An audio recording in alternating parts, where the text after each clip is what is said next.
You ever see a pineapple that could also be used as a deadly weapon?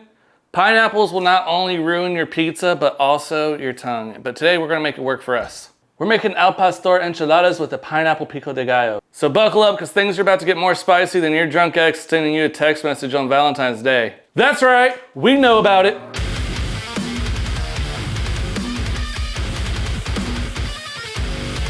What up guys, it's me, Chef Chess Thomas, aka Deathcore Chef, and today we're gonna make some enchiladas. Now this wasn't just me coming up with ideas, this actually came from you guys, the community.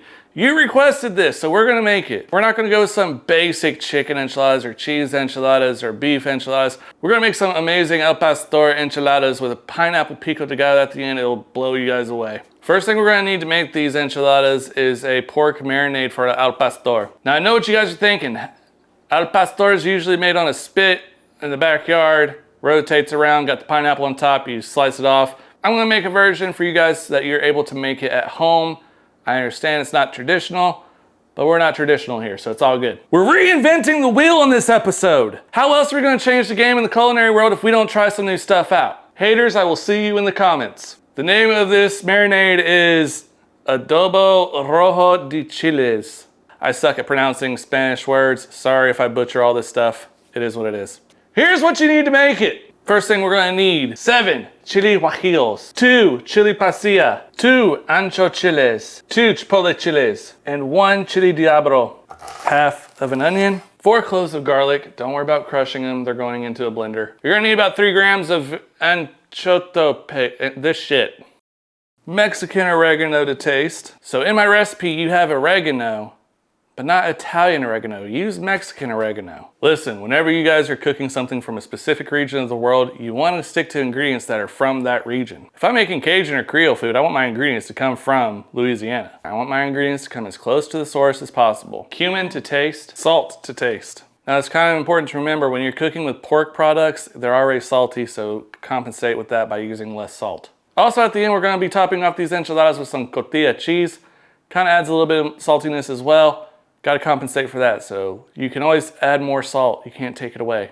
I'm Scotty K Fitness. Fuck V-Shred. As you guys can see, we're going to be working with a lot of chiles. It's important to know that if you have not really used this a lot in your life, you might want to use some gloves. I personally don't care because I work with them all the time. As you can tell from the stains on my hands, if you do not wash them or wear gloves, you might taste this food now, but you will definitely feel it later. Or your loved ones might feel it. Either way, it's gonna suck. So to start off, guys, I need you to chop off all the stems and get rid of all the seeds of these chiles. As you can see, we removed all the stems and seeds from our chiles. They're in a bowl. We're ready to roast and rehydrate them, get them ready for our marinade. After you've removed all the seeds and stems from your chiles, go ahead and roast them, throw them into a pot, and cover them with water for about 5 to 10 minutes. Basically, you're going until they're soft. Once we get our chiles roasted and rehydrated, we're gonna then add them to a blender. Go ahead and add a little bit of that liquid, just a splash. Add our onions, add our garlic. Squeeze the juice of half an orange, add half the juice. Now before we add our paste to the blender, you wanna add a little bit of orange juice from the squeezed orange juice. And we basically wanna like mesh it up a little bit. This just ensures that you have a smoother marinade, you don't have lumpy paste. Add in your paste. The consistency that you're looking for as far as your marinade goes is like a sauce kind of consistency. A little thick, but not too thick. If you do think it is too thick, simply just add a ladle full of that liquid that we got from our chiles into the blender, and that should help out. Add your cumin and salt, add in your oregano. Now we're gonna turn on our blender on a low speed, and while it's blending, we're gonna add in our oil. I'm using grape oil for this, but you can use whatever oil you like. I highly recommend one that you'd use for like a vinaigrette, a marinade, or an emulsion blend, such as like an olive oil, vegetable oil, canola oil, whatever you want. And this is our marinade. Now you can use this for other things than just al pastor. You can use it for pork, you can use it for beef, chicken, whatever you want.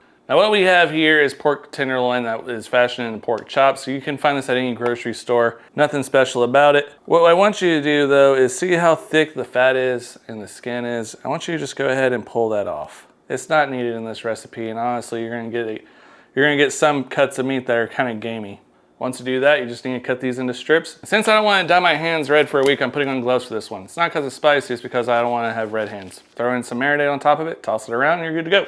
And just like that, we're done. And what you see is you have some leftover marinade. Throw a lid on top of it, throw it in the fridge, use it for a different project. This stuff is awesome. And now we have all of our meat marinating in this bowl. I want you to throw it into the fridge for a minimum of 2 hours, maximum effect, throw it in there overnight. Or if you're impatient like I am, just pretend that you waited and tell me how you followed all my instructions correctly in the comments. To cook your pork, heat a pan over medium-high heat and add a small amount of grapeseed oil. Add your marinated pork and cook it for about 8 to 10 minutes. Stir occasionally until caramelized and cooked thoroughly. And now we're making our red sauce. Before we get started, I'm gonna give you a huge spoiler. If you look at the recipe, they kind of mimic some of the stuff that we use for the marinade. But we're using them for 2 separate things, and the red sauce has less ingredients. It's very simple. A bunch of chilies, garlic, and water. We just simply cut off the stems, de-seed the chiles, rehydrate them. After you guys rehydrate all your chiles and let them soak for about 15 minutes, simply throw all the mixture into the blender. I'm actually using the food processor because I don't really want to wash my blender because I'm lazy. Smash that like button if you're also lazy. Once you got it all blended up and smooth, you simply just throw it into a bowl. Elementary, my dear Watson. It's very simple. Kiko and I are getting a whiff of all these spices in the air. And if you're that dude that says, "Why is mayonnaise so spicy?" you're in the wrong video. You maybe go check out something else from season 2 or season 1. Here's what we need to make our pineapple pico de gallo. 2 cups of pineapple diced. Pineapple is a necessary ingredient when making al pastor. Usually goes at the top of the spit, but we don't have one, so we're gonna just use it for our pico de gallo. 2 cups of tomatoes diced. 2 jalapenos diced. Half of 1 white onion diced. 1/4 cup of cilantro, and the juice from half a lime. And now we're gonna assemble our enchiladas. Warm up your tortilla lightly on each side. This will help strengthen your tortilla. Before you even begin, preheat your oven at 375 Fahrenheit. Dip your tortilla into your red sauce on both sides, lightly coating the tortilla. And then in a cast iron skillet or any other pan that will hold your oil. Once you've dipped your tortilla in the red sauce on each side, go ahead and throw it into your oil for about 10 to 15 seconds. This will make rolling your enchiladas a little bit easier, as this will make your tortillas a little bit more pliable. Finally, we're gonna fill the enchiladas. When you're making enchiladas, you want to fill them lightly. Add a portion of cooked al pastor pork and sprinkle in some Oaxaca cheese. Roll them up tightly and place them seam side down in a baking dish. If you like, add some extra sauce to the top of it, add some more cheese, whatever you guys want, but then throw it into your oven for 15 to 20 minutes or until all the cheese is melted. To serve these enchiladas, we're going to sprinkle some cotija cheese on top of the enchiladas, and then we're going to top it generously with our pineapple pico de gallo. And there you guys have it, al pastor enchiladas with a pineapple pico de gallo. Honestly, a lot of questions went through my mind when making this. I know it's not traditional. Do I add more red sauce? Do I add more cheese to the outside? Do I melt cheese? And whatever you guys want to do. This was my take and my creation on enchiladas. Trying to keep it traditional, but also moving it forward to where we can all enjoy something new. However, you guys are not bound by this recipe that I've given you. Create your own enchiladas by what I've taught you and go forward. Maybe you use beef instead of pork. Maybe you use chicken.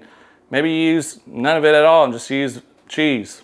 That's a vegetarian option. Find out what makes you happy when cooking and put that on a plate and you'll be happy every time. And for all you guys who still want to type, "It's not traditional," I'll see you in the comments and you can go fuck yourself. And with that said, guys, that'll finish it up here for us at Culinary Chaos. I'll see you guys next Friday where we'll be doing more culinary chaos. Until then, smash the like button, subscribe to the channel, and hit the notifications. Never miss an episode. Link is in the description so you can follow us on all social medias.